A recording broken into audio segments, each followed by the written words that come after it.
Hello people, Blind Havoc here. Another video, short and sweet, about accessibility within the Rabbit. So, let's turn this thing on. Let's open the settings by giving it a little shake. So here we have the settings, but for those of you that don't know, I am visually impaired and I can't read any of this unless I use the built-in magnifier on my iPhone. I don't even think if I zoom in on my phone here it goes all blurred. I could see sound. I can't see the words when it's highlighted, and the obvious that I'm going to point out is when you scroll through the settings, it doesn't read anything out for me. So as for blind and visually impaired users of the Rabbit, this is just means nothing. I shouldn't have to use a magnifier on my smartphone to read, because it's a bit too much magnifying and scrolling at the same time. And then, like, if you look at brightness, I know that it says hold there. I've used my magnifier, it says hold. So as you hold in the side button, whoop, where's that gone? As you hold in the side button, then you have to use the scroll on the Rabbit, the scroll wheel, to adjust the volume, brightness, any other settings. And with my finger held down on that side button, holding my magnifier, it's kind of tricky to use the scroll wheel. So you do hear a little sound, and let's feel a second. Yeah, there's a nice little sound, but no screen reader. So I'm now going to show you what my iPhone does, and many other smartphones do, that what the Rabbit should have built in from the get-go, from the start. So here we are on the settings app on my iPhone. I can access accessibility shortcuts by any method. I can double tap or triple tap on the back of my iPhone, or triple or double tap this side button. Now we've got magnifier, voiceover, voice control, live speech, and I know them because which order, because I put them in order. We're going to put voiceover on. Voiceover on. As Settings. you can hear, the screen reader, which is known as voiceover on iPhone, talkback on Android. Display and brightness. So you tap button. anywhere and then you swipe left or right to go down, swipe left to go up. Home screen and app library. Button. Accessibility. Button. Accessibility, double tap to select that option. Physical and motor. Heading. Voiceover. On. So button. voiceover, which I've got on now. Voiceover. Switch button. On. Speaking rate. Speaking 65%. rate. Adjustable. Swipe up or down with one finger to adjust the value.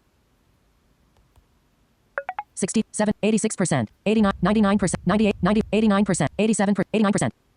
Voiceover practice. Button. Double tap to activate the selected item. So I can still understand. Speaking rate. 89%. Adjustable. Speech. Button. Voiceover recognition. I can still understand from that speaking rate. Swipe up or down with speaking rate. 89%. Adjustable. 92, 77, 69, 66, 65%, 64, 63%, 60, 55, 52%, 51%, 48, 50%, 51%, 55%, 56%, 57%. have it on 57 for use to what Tap once to listen. select an item. Accessibility. Back. Accessibility. Voice. Zoom. On. Zoom. Button. I use Zoom to read messages. I can type out with Zoom, so double tap on my screen, can zoom in, zoom out, move around the screen. I can look at images,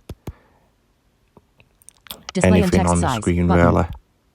Display and text size. Button. Change text Motion. size. Button. Audio descriptions. Off. Button. So we have a lot of accessibility features here, not just for visually impaired. Touch. Button. Face ID and attention.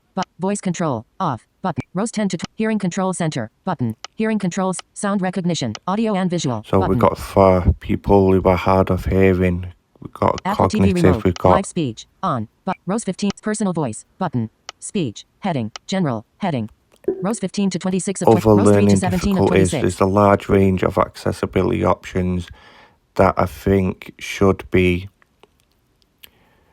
implemented in the Rabbit device from the get-go. They should have had this on board right away, but they haven't, and I'm hoping that they do. So,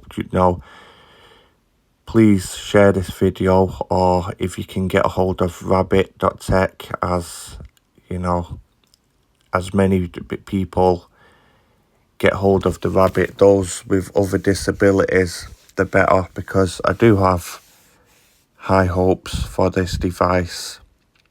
Even though I'm having a few issues, the accessibility features, the lack of it isn't just the one. I'm still trying to connect to Spotify and Uber. But yeah, just accessibility. You would have thought it would be on there from day one, because my Xbox has accessibility features. A lot of video games do. Other consoles, PlayStation, Nintendo. So please, come on, it makes sense. Make it a friendly device for those with visual impairments. And if it does become more accessible, then I'd be willing to share it within the blind community, and I'd be proud to, and say, look, we've got this device here, you can use voice control, it's got a screen reader, maybe you could zoom. I know it's a small screen. It still would be nice if you could zoom on the screen like I was showing you. And anything that you can put on to make our lives a little easier with the Rabbit would be great. And I'm looking forward to the 4th of July update to see what new things we get there. So thanks for watching. Please share the video. The more people this video reaches, the better. Let's make Rabbit that device that it says that it is, the phone killer, where you're not going to be using your smartphone all the time. You've got this device, even the rabbit hole built into this device, and anything where you're not going to be picking up your smartphone all the time, you've got the Rabbit. So thanks for watching. All of you, take care. Bye.